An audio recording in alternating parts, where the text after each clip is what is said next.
کیا آپ کو پتہ ہے کہ نبی کی محفل میں ایک لفظ بولنے سے اللہ نے سخت منع کیا تھا؟ اور کیوں کچھ لوگ چاہتے ہیں کہ آپ اپنا راستہ بھٹک جائیں؟ آئیے دیکھتے ہیں ڈے 9 میں۔ اللہ نے ایمان والوں کو حکم دیا کہ رسول اللہ صلی اللہ تعالیٰ علیہ وسلم کو رائنا مت کہو، کیونکہ اس کے 2 معنی نکلتے ہیں، بلکہ انظرنا کہو اور ان کی بات غور سے سنو، کافروں کے لیے دردناک عذاب ہے۔ اہل کتاب اور مشرکین کبھی نہیں چاہتے کہ آپ پر اللہ کی کوئی برکت اترے، مگر اللہ جسے چاہتا ہے اپنی رحمت کے لیے چن لیتا ہے۔ اللہ فرماتے ہیں کہ اگر ہم کوئی آیت ہٹا دیتے ہیں یا بھلا دیتے ہیں تو اس سے بہتر یا ویسی ہی دوسری لاتے ہیں۔ کیا تم نہیں جانتے کہ زمین اور آسمان کی بادشاہی صرف اللہ کی ہے؟ اللہ نے سختی سے منع کیا کہ اپنے رسول سے فضول سوال مت کرو، جیسے پہلے موسیٰ علیہ السلام سے کیے گئے تھے۔ جو لوگ ایمان کے بدلے کفر لیتے ہیں وہ سیدھا راستہ بھٹک جاتے ہیں۔ بہت سے اہل کتاب چاہتے ہیں کہ تم ایمان لانے کے بعد پھر سے کافر بن جاؤ، اور یہ صرف ان کے حسد کی وجہ سے ہے۔ اللہ نے فرمایا، تم انہیں معاف کرو اور نظر انداز کرو جب تک اللہ کا حکم نہ آ جائے۔ اپنے ایمان کو مضبوط کرنے کے لیے نماز قائم کرو اور زکوٰۃ دیتے رہو۔ جو نیکی تم آگے بھیجو گے وہ اللہ کے پاس پاؤ گے۔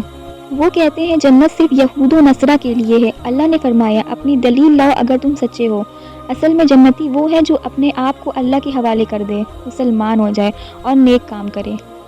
یہود کہتے ہیں عیسائی جھوٹے ہیں اور عیسائی کہتے ہیں یہود جھوٹے ہیں، جبکہ دونوں کتاب پڑھتے ہیں۔ ان کا فیصلہ اللہ قیامت کے دن کرے گا۔ اس سے بڑا ظالم کون جو اللہ کی مسجدوں میں اللہ کا نام لینے سے روکے؟ ان کے لیے دنیا میں رسوائی ہے۔ یاد رکھو، مشرق اور مغرب سب اللہ کا ہے۔ تم جدھر بھی رخ کرو گے وہیں اللہ کا چہرہ ہے۔ وہ پاک ہے، زمین اور آسمان کی ہر چیز اسی کی ہے۔ وہ جب کسی کام کا فیصلہ کرتا ہے تو صرف کہتا ہے کن، ہو جا، اور وہ ہو جاتا ہے۔ جو لوگ علم دین نہیں رکھتے وہ کہتے ہیں اللہ ہم سے بات کیوں نہیں کرتا؟ ان سے پہلے والوں نے بھی ایسی ہی باتیں کی تھی۔ ہم نے نشانیاں ان کے لیے واضح کر دی ہیں جو یقین رکھتے ہیں۔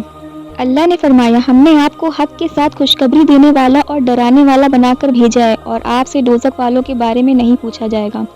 یہ لوگ آپ سے کبھی راضی نہیں ہوں گے جب تک آپ ان کا مذہب نہ اپنا لیں۔ اصلی ہدایت صرف اللہ کی ہے۔ جنہیں ہم نے کتاب دی ہے اور وہ اسے حق کے ساتھ پڑھتے ہیں، وہی لوگ واقعی اس پر ایمان رکھتے ہیں۔ تو دوستو، ڈے 9 سے ہمیں سبق ملتا ہے کہ دین میں ادب اور اللہ پر کامل یقین ہی اصلی کامیابی ہے۔ کل ہم دیکھیں گے ڈے 10، جہاں سے حضرت ابراہیم علیہ السلام کا قصہ اور کعبہ کی تعمیر شروع ہوگی۔ سبسکرائب ضرور کریں۔